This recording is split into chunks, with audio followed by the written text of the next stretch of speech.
ప్రతి దాని మీదే ఏ కారణం చేసే మాట్లాడండి. ఆయన వస్త్రధారణ గురించి ఆయన మాట్లాడలేదు. ఆయనకి ఎంతసేపు ఉండి ఇప్పుకొని చూపిస్తే చూడాలని కోరిక ఉంది. అది ఆయన తప్పు చెప్పిండు కాబట్టి ఆయన తప్పు అని శివాజీ గారిని బండ బూతులు తిట్టిండు. శివాజీ గారిని ఒక్కనే తిట్టలేదు ఆయన. గరగపాటి నరసింహరావు గారిని తిట్టిండు, మన తల్లి సీతాదేవిని తిట్టిండు, మన హిందూ దేవుళ్ళందరిని తిట్టిండు. ద్రౌపది దేవిని గారు కూడా తీసుకొచ్చిండు, అందరిని తీసుకొచ్చిండు ఆయన. ఒక పుచ్చకాయ ముక్క పెట్టి మగవాడి అంగం ఆడవాడి స్త్రీ అంగం రెండు పెట్టి ఆడు చూపించిండు.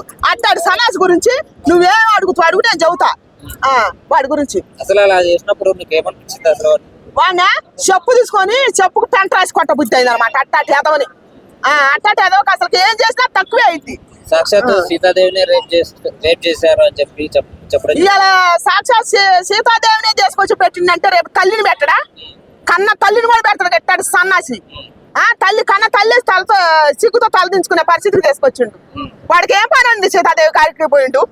ఇక్కడ వచ్చింది బట్టలు ముచ్చటి, ఇప్పునేది కప్పుకునేది కాడికి వచ్చింది. ఇక్కడ వచ్చింది సంస్కారం సంస్కృతి వచ్చింది. దేవతల కాడికి ఎందుకు పోయిండు? వాడికి ఏం పని? అది ఇచ్చింది ఎవరు? మనమేగా. ఫాలో చేసి ఏం పుట్టింది? ఇప్పుడన్నా కళ్ళు తెరిచి ఇప్పుడు 5-6 రోజుల నుంచి నడుతుంది. కళ్ళు తెరిచి అనుభవాలో కొడితే ఏం పుట్టింది ఒక్కొక్కరికి? మన భారతదేశంలో పుట్టారు కదా, అందరూ అన్నమే కదా తినేది. అనుభవాలో కొడితే వాడి కళ్ళు నెత్తికెక్కిన కళ్ళు కింద దిగుతాయిగా. చాలా మంది ఇంకా ఫాలోవర్స్ ఇంకా ఉన్నారు. వాళ్ళు కూడా ఏంటంటే చాలా మంది కొంతమంది ఆయనకు సపోర్ట్ గా చేస్తున్నారు. వాళ్ళ గురించి మీరేమంటారు? అందుకే ఎందుకు సపోర్ట్ చేస్తున్నారు? మీరు మన భారతదేశంలో పుట్టలేదా? మన ఇండియన్స్ కాదా? మహిళలైనా కానీ పురుషులైనా కానీ మీకు పౌరుషం రావట్లేదా? చెప్పు. మన దేవతల్ని కించపరిచినట్టు మాట్లాడి మంచి మాట్లాడిన వాళ్ళని అసలు అసహ్యంగా మాట్లాడిండు. ఆ పుచ్చకాయ ముక్కని కీరాదాసకాయ పెట్టి అసలు చాలా అసహ్యం చేసిండు. అట్టాడి సన్నాసిని ఇంకా ఎందుకు ఫాలో చేస్తారు, ఇంకా ఎందుకు సపోర్ట్ చేస్తారని నేను అడుగుతున్నా. శివాజీ గారినేమో చిన్న విషయాన్ని పెద్ద చేసేసినారు. అవును. ఇప్పుడు మహిళా సంఘాలు ఎక్కడ పోయినాయి అని అవును. మహిళా సంఘాలు ఇప్పుడు మాట్లాడితే బాగుంటది కదా.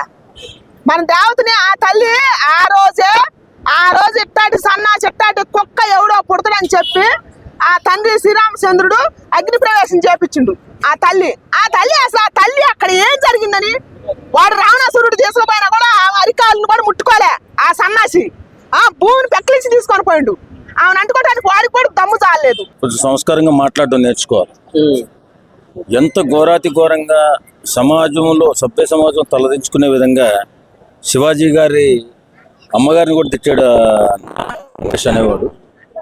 అది మాత్రం కరెక్ట్ కాదు. ఎందుకంటే ఇప్పుడు ఏదైనా ఒక చెప్పే ముందు ఆలోచించుకుని మాట్లాడాలి. వేళ ఒకప్పుడు బెట్టింగ్ యాప్ని బ్యాన్ చేయాలనే వాళ్ళలో వాడు ఒకడు, నా అన్వేషణ వాడు. అందువల్ల చాలామంది ఫాలోవర్స్ పెరిగారు. ఎందుకంటే ఇతను సమాజం కోసం ఏదో సమాజ హితం కోసం మాట్లాడుతున్నాడు, వీడు కూడా గొప్ప వ్యక్తి ఏమో, వీడికి కూడా సంస్కారం ఉందేమో అనుకున్నాం. ఈ కుసంస్కారం అన్న సంగతి ఎవరికి తెలియలేదు. అంత నీచానిజంగా తిట్టి ఈవేళ వాడి పరువు వాడే తీసుకున్నాడు. వాడు భవిష్యత్తును వాడే నాశనం చేసుకోండి. ఈ మధ్యకాలంలో చాలామందికి సెలబ్రిటీలకు తెలియంది ఏంటంటే అనవసరమైన మాటలు మాట్లాడి అనవసరమైన ట్రాఫిక్లోకి వెళ్ళిపోయి అనవసరమైన బూతులు మాట్లాడి సమాజ హితం కాని బూతులు మాట్లాడి వేళ వెధవల్లా మిగిలిపోయి వారి కెరీర్ని దెబ్బ కొట్టుకుని నాశనం అయిపోతున్నారు. కాబట్టి శివాజీ గారు చెప్పిన దాంట్లో 100% కరెక్టు. ఇప్పుడున్నటువంటి పరిస్థితుల్లో ఆడబిడ్డ ఎలా ఉండాలి, ఎలా ప్రవర్తిస్తే గౌరవ మర్యాదలు ఉంటాయని మన ధైర్యంగా ముందుకొచ్చి చెప్పాడు శివాజీ గారు. ఎందుకంటే మధ్యకాలంలో ఏది చెప్పినా సరే తప్పుడు చేసేస్తున్నారు. కాబట్టి సోషల్ మీడియా వచ్చిన తర్వాత ఇలా ఉంటే పద్ధతిగా ఉంటుంది. చాలామంది చండాలంగా అనుకుంటా ఉంటారు. మన ఆడపిల్ల ఏదన్నా అర్ధనగ్నంగా ముందుకు వచ్చిందనుకోండి, ఆ అమ్మాయిని నిష్కారణంగా తిట్టడమే కాకుండా తన కన్న తల్లిదండ్రులు కూడా తిడతారు. ఇవాళ దీనికి బుద్ధి లేకపోతే పోయింది, వాళ్ళ తల్లిదండ్రులు కన్నా బుద్ధి లేదని. కాబట్టి ఆ మాటని ఆయన ఎక్కడైనా ఏ ఒక్కరైనా మారుతారేమో అనే ఉద్దేశంతో చెప్పాడు. కొన్ని మారారు చాలామంది. ఇప్పుడు ఫంక్షన్కి వచ్చే వాళ్ళందరూ చేరగట్టుకుని వస్తున్నారు. నిజంగా చాలా సంతోషంగా ఉంది. ఎందుకంటే తిట్టారు శివాజీ గారిని.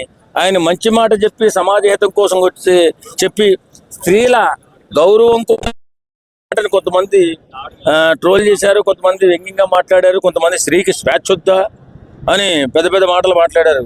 కానీ ఈవేళ చూడండి, ఈ మధ్య జరిగినటువంటి 2-3 ఫంక్షన్స్లో చక్కటి చీర కట్టుకుని సాంప్రదాయంగా మన వారి ఔన్నత్యాన్ని వాళ్ళు చాటుకుని ఇవాళ ఒక అద్భుతమైన స్త్రీగా నిలబడ్డారు. బయట కొంతమంది కూడా ఇప్పుడు నిండుగా డ్రెస్ వేసుకున్నా కానీ రేపులు జరుగుతున్నాయి, చంపేస్తున్నారు. మరి వాళ్ళకి ఏం చెప్తారు? ఆ దరిద్రులకు చెప్తున్నాను నేను, అరే నిండుగా బట్టలు వేసుకుంటేనే ఇన్ని రేపులు జరుగుతున్నాయే, అర్ధనగ్నంగా పూర్తి నగ్నంగా ఉంటే ఇంకెన్ని రేపులు జరుగుతారా?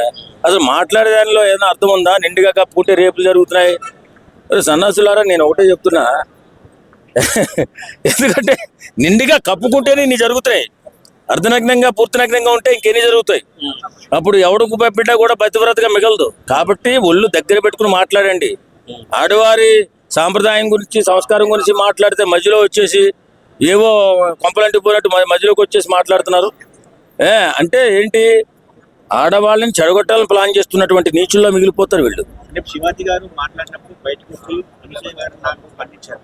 మరి ఇప్పుడు ఈయన అన్వేష్ మాట్లాడినప్పుడు ఎందుకు ఖండించట్లేదు బయటకు వచ్చి? ఎవరు అందరూ ఖండిస్తారు. వీళ్ళ సంస్కారం లేదు కదా.